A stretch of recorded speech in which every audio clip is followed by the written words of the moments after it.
What's up, y'all? It's your girl Chanel from Complex Simplicity, and your girl's back. It's been a few days. I've missed you so. Sorry, I was eating carrots as usual. So yes, I want to come on because it's been too long since I was gone. Feels good when I'm with you. I miss you. I wanted to come on and talk about a few things that I've encountered recently in my life. Observations I've seen or have had.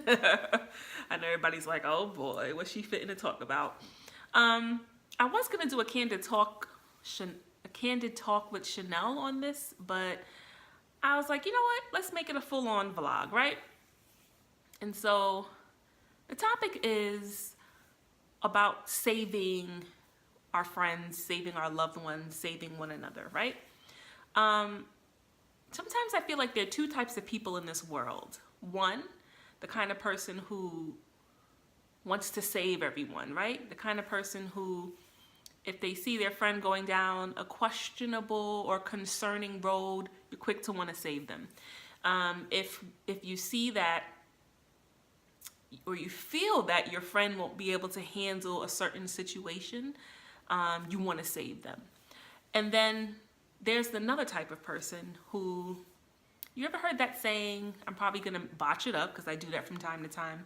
But I'll paraphrase it. It's a saying that goes, it's better to teach the person or teach someone how to go out and catch their own fish to eat, as opposed to always going and catching their fish for them. I've totally botched it up, but you get what I'm saying.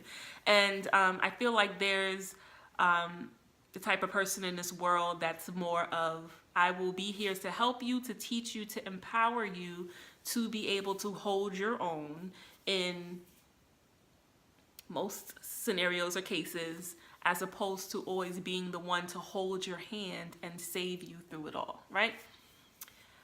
And some would say, well, Chanel, which one of these people are you? I'm the latter. I'm the friend, I'm the loved one that will strive to empower, to help, to teach my loved one how to stand on their own, for them to know that they have the wherewithal and the skills to stand on their own, to handle many situations in life, as opposed to being the friend to hold your hand because I feel like you're not capable of saving yourself, you know? Now, this is no judgment to the type of person or people out there who are into being the saviors of their friends and family. I've been in the social work field for almost 13 years now, put that out there several times, and I had to learn this very thing in working in my field, because I work in a field with children and teenagers, youth, who have been removed from their family, their biological parents' homes, and are now in foster homes as their parents are able to get their ish together, so to speak, right? And in these instances, because we already realize they face such trauma, they meaning the kids or the teenagers, they face such trauma in their lives from being removed from their parents, as well as the trauma as to why they were removed, neglect or abuse, right? And so it's easy for a lot of us as staff to, or even foster parents, to want to save the youth in the sense of holding their hand for every little thing, as opposed to giving them the tools and the skills so that they are able to stand on their own, to be independent and self-sufficient, if that makes sense, for each age appropriate, right? I don't expect for a 5-year-old to be self-sufficient the way I expect for an 18-year-old, but, you know, in an age appropriate way, so to speak. And so, yes, I believe nurturing should be there. Yes, I will be that loved one, that friend that'll be there to comfort you when life is going wrong. We'll be there to celebrate with you when everything in life is going right. We'll be there to rock out with you in between. And if I need to step in because, let's say, something dramatic is happening, I'll absolutely be that friend and that loved one to step in. However, I like to give my loved ones, including my friends, the opportunity to handle situations on their own. And what I will say is, for those who are into being Superman or Superwoman and saving the world, I understand that they're coming from a great place, a good place. When I first started in the business of social work, I had a heart for a lot of the youth that I worked with, and definitely in the beginning wanted to save the world, but I quickly realized you cannot, right? What my job and my role is to help prepare them and to make sure that their safety is intact, and to, help give them the skills that they're going to need to maneuver in life, right? And so, sorry y'all, my eye is wonky. This eye is swollen, which makes it look smaller than this one. Bear with me. And so, yes, I wanted to address this because I feel like this is often a topic that's not discussed. Me trying to cover my eye low key. And so, I had a recent encounter with this kind of similar scenario where me and a good friend of mine had differing of opinions. And I respect, when my friends have differing opinions from mine. I don't feel that we all need to be carbon copies and that we all have to buy into how each other thinks. But I'm willing to be open-minded, right? But I stood my ground regarding my perspective on this because, as I said, I'm all about growth. And I want it to be where I'm constantly evolving and growing, as well as I have that same want and desire for those that are around me. I feel like it's important for all of us to grow, right? For all of us to, be able to see past our own perspectives, for all of us to be equipped enough and help to empower one another to level up, so to speak. And that doesn't just mean financially, that doesn't just mean materialistically, but level up meaning just in our thinking. Level up meaning checking in to say, you know what, I'm a 34-year-old woman, I'm gonna be 35, God willing, in July. Am I emotionally and mentally functioning at the stage that I should as a 34-year-old woman, soon to be 35-year-old woman? Making sure that my biological age is actually close to how it is my mental and emotional ages. I don't think a lot of us really think about that. And I strongly feel that when you surround yourself with people who are constantly growing and evolving, we all have our struggles, we all have different journeys in life to face, to take. I get that. But at the same time, I still feel like as long as we're all still growing, I get that we may not be growing ideally at the same rate that one would like, but as long as there's still growth happening, I'm all right with that. I'll be cool with that. I have an issue with surrounding myself with loved ones who just remain stagnant. And like I said, once again, this is not just about financially, materialistically. It's more so for me actually mentally. Emotionally, right? And I say that to say that when we're all developing the way that we should, mentally and emotionally again, I feel that we're then able to be more equipped to handle a lot of what life throws at us. Then I'll feel less apt to want to save, right? If that was my perspective, I'd feel less likely to want to save a friend or a loved one if I felt that, the growth that needs to be had is there, right? Maybe a friend or loved one will be less likely to want to save me if they felt that, okay, Chanel, at the stage of, being 35 soon, Chanel is in her life, she's showing that there's maturity there. She's showing that she's able to handle certain things. She's showing that, she doesn't need me to save her. And sometimes I feel like it's okay for us to empower one another to walk in that confidence, even to kind of lovingly nudge and push one another to embrace the growth that is right in front of us, to embrace the growth that needs to be had. You know what I'm saying? I wouldn't want to surround myself with people who will continue to see me stagnant year after year after year after year, where you don't see any kind of progression from the time I was 30 to soon to be 35, right? I would want the people around me who say they love me and care about me to lovingly nudge me and say, Chanel, look at all that growth ahead of you. Go for it. Run to the hills for it. You know what I'm saying? Chanel, I know you can do this. I understand that this may be a difficult situation for you to manage right now, but just know I got your back, but I know you can do this. Like, empower me to be able to handle the difficult situations in life, whether that's having difficult conversations where we have to approach someone, or if we're being approached by someone where we're able to hold our ground with what we feel and think in that moment, respectfully so, of course, whether that means to take that plunge, take that leap, of faith to go after whatever it is we need to go after, if that is admitting when we're wrong, like whatever it is, you know, I feel it's important for us to lovingly push each other towards our greatness as opposed to wanting to save each other, which to me reflects that you feel I don't have the wherewithal, I don't have the skills to handle certain things on my own. I get that when we're teenagers, I get that when we're young adults, but when we're in our 30s and we're like an arm stretch away from being in our 40s, no, I think I'm here to empower you, to let you know you got this. You know what I'm saying? And that's just my perspective.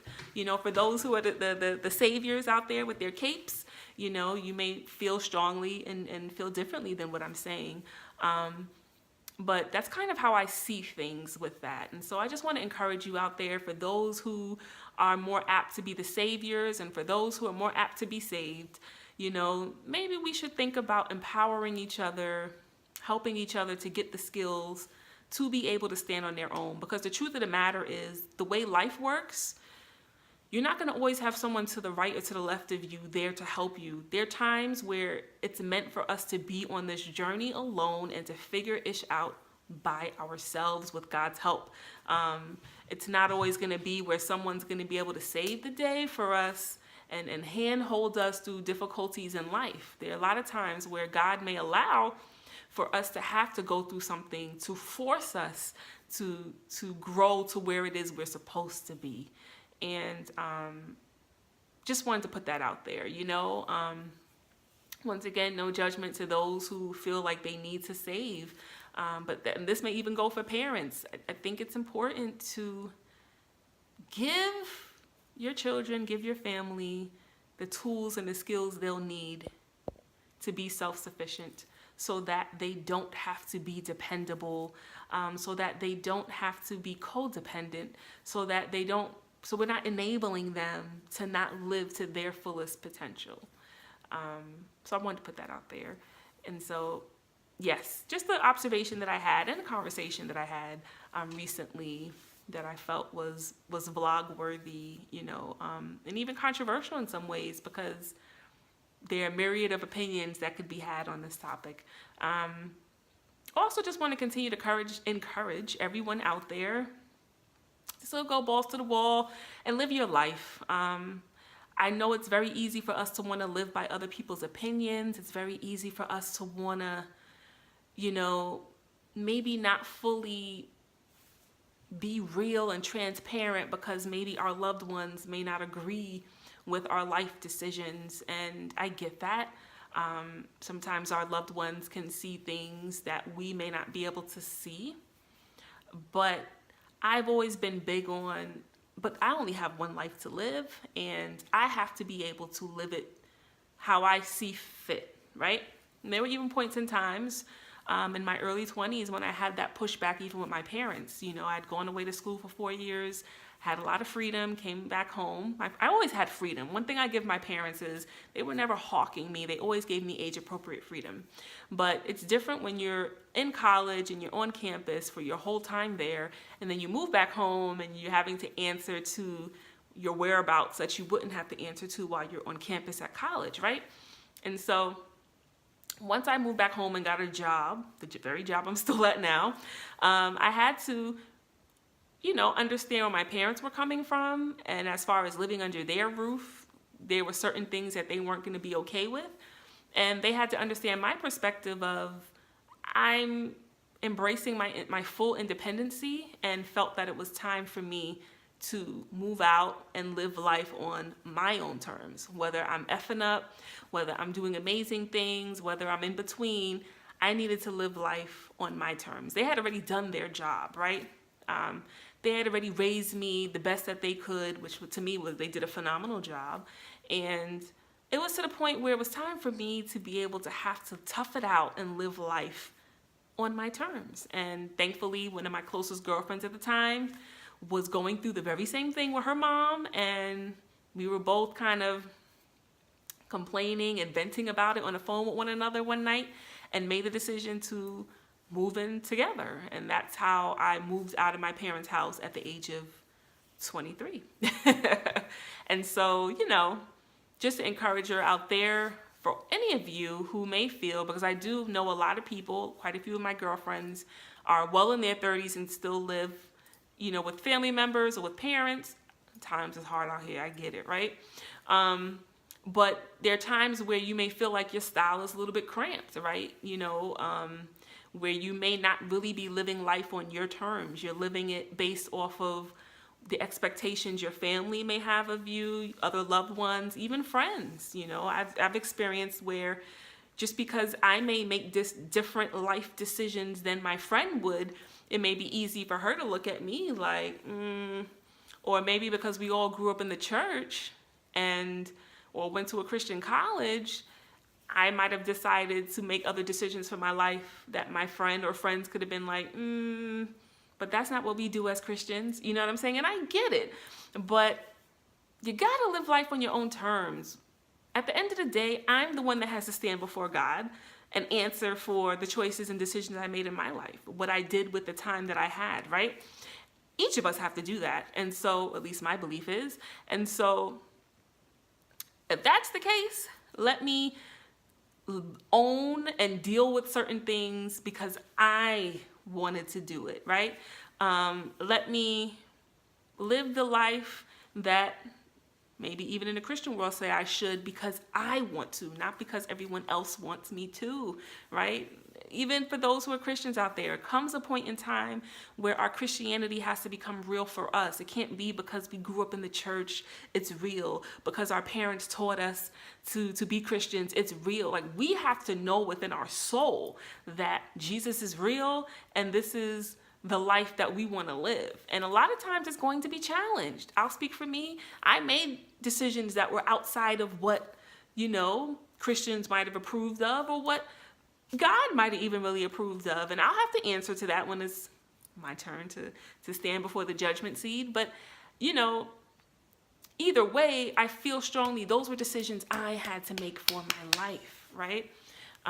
Yes, I took the wisdom of my parents, the teachings that I've gotten, but there's still come a point in time in our lives where we have to buy into that for ourselves, believe for ourselves, and really want to live or change our lives because we feel that's what we should do, what God is calling us to do, and not what everybody else expects of us. And I pride myself on being very non-judgmental, my loved ones, especially my friends, because it's real out here. Life is real. And I understand that we're all going to have bumps and bruises and make bad decisions and make poor choices and make great decisions and learn from our mistakes and become better people. That's that's par for the course, part of the process of life, right? Now, I do agree that if we want to have an easier life out here, let's make the right decisions and let's limit the amount of mistakes that we're making. Absolutely. But I'm not in the business of judging the decisions my friends make or trying to sway them to seeing things my way, whether that's in dating, whether that's in career, whatever. I'm a type of friend, I don't like to give unsolicited advice. I like to give advice when asked.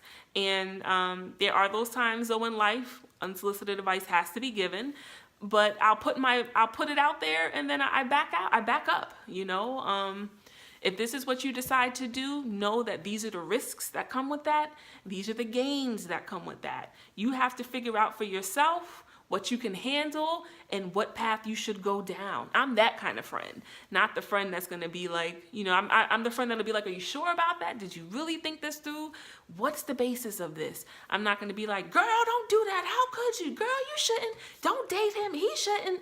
You know what I'm saying? I'll give you my honest opinion, perspective.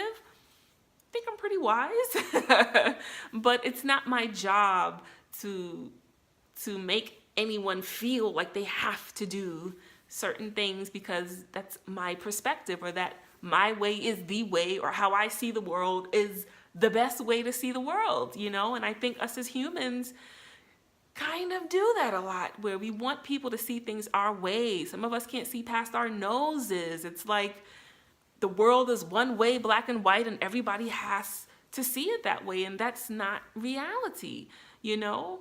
If I decide to have sex before I'm married, that's something as a Christian I have to own that, take that, and deal with that. If I have a friend who decides to keep themselves, meaning to not engage in premarital sex, that's great. I applaud you, and I want you to continue that journey, right? It's not really for me to be like, girl, how you gonna not sleep with the man and test out what you about to be married to? How do you know his sex is gonna be great? It's not my job to do that. My thing is, girl, I feel you. It's real out here. Diseases are real out here. People's hearts are being broken every day. And when you open your legs to someone, just know that emotions are they're entangled, they're involved, they're wrapped up. A lot of us women think we got this, think we can handle certain things. And once we open our legs to somebody, it's like downhill, slippery slope, right? I'm that friend that'll be like, so make sure, you know, so I feel you. You want to save yourself? I get it. I applaud you. I champion you. I'm with you. If I have another friend who's like, nah, I waited long enough. I think it's time for me to experience what this sex thing is about.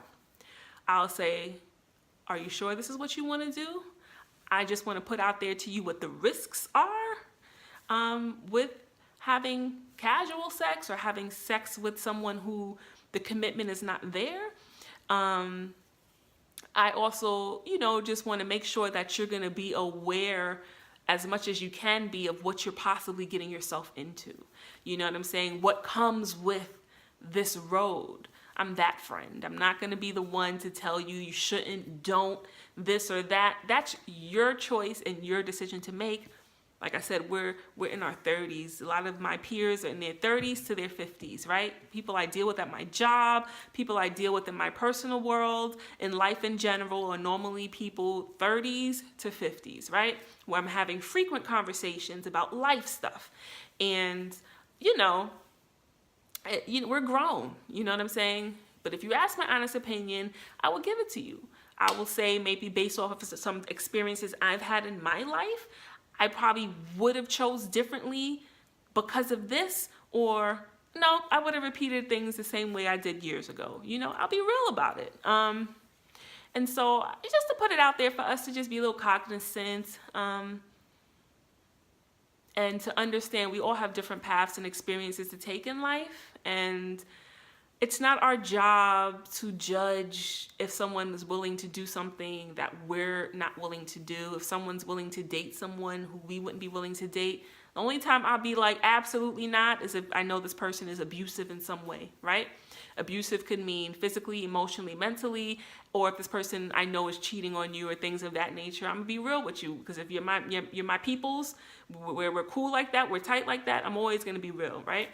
But aside from that, if you're not in any harm's way, your well-being is not being put in question, your safety is not being put in question, these are decisions in life you're going to have to make for yourself. You're going to have to figure it out. So if it means that you have to get to know yourself more, and what you like and don't like, and what you want and don't want, and what you need and don't need, you're going to have to take the time out to figure that out. And my advice will always be to those who want to jump into the world or the pool of intimacy, of sexual activities and encounters, is to, of course, outside of marriage, I would say, is to really make sure that you know yourself. And like I said, all the other things, you know what you want, what you need, what you don't want, what you don't need, all that. Make sure that you're in tune with that, because there's a lot that comes with that, and make sure that you understand the consequences that come with that as well. You know, from the things that can happen within your body up into emotionally, just be aware. It's not my job to tell you you shouldn't and don't do that. I'm not your parent. We're peers. We're friends. We're on this level. It's not for me to be like, you can't do that. You shouldn't do that. I'll be like, girl or guy, if this is what you choose to do, bro, please know what comes with this and really think deeply about this decision you're trying to make. I think a lot of us in life want to answer everybody's life questions. We want to be the one to navigate and direct what other people do, and we all have to take ownership for our own lives. And the crazy thing is, I feel a lot of those that are judgmental are those who may actually low-key be wanting to do the very same things that they're telling you not to do, or maybe low-key don't want you to experience certain things. Maybe they felt they needed you on this journey with them, or a lot of times it is coming from a good place, a place of having your best intentions at heart. But we just got to give each other room to live our lives. I think that's what I'm trying to say with this. Give each other room to live our lives. It's not for us to dictate who should date who and all of that. Who we should go out on a date with or not go out on a date with, what career we should follow, what career we shouldn't follow, what we should do with our money, what we shouldn't do with our money, and the list goes on. I hear it all throughout the days, right? And so I just wanted to put that out there as well. Let's really strive to, if we're going to empower each other, let's empower each other. If we're going to be real with each other, let's be real. We can express our concern without trying to dictate or trying to influence what our loved ones decide to do with their lives. Because a lot of us wouldn't like it if it was done to us, right? Some of us want to be wrong and strong. And I'm going to be the friend that'll be honest with you, but in a way where you're not going to feel like I'm trying to influence what you feel and what you think. I'm not trying to get in your head. Like, let's all be able to stand our own ground as well and not let other people's opinions, once again, get into our heads to the point where we're now not living our life based off of our decisions. Okay? We all have our own stuff and crosses to bear. I don't need to be bearing nobody else's cross. I got my own stuff to deal with. And, it's not my job to make these big life decisions for anyone that I love. Everybody has to be able to figure that ish out on their own. And I feel like let's try to get out the business of wanting to save one another, and give our loved ones more credit, that they'll be able to handle their business, whatever that is. And if we feel like they're really not capable of it, let's try to help empower them and give them the tools and skills for what will be needed, as opposed to wanting to save them. So I'll stop rambling at this point. Thanks for rocking out with your girl. Continue to head to complexsimplicity.com. I got some music coming at some point. We're working out the business side, but continue to check in so you know what's good. Continue to rock out with your girl on the Instagram page at complexsimplicity09 and the Facebook page, Complex Simplicity. Thanks for all the love. Thank you for your loyalty and your support. And until next time.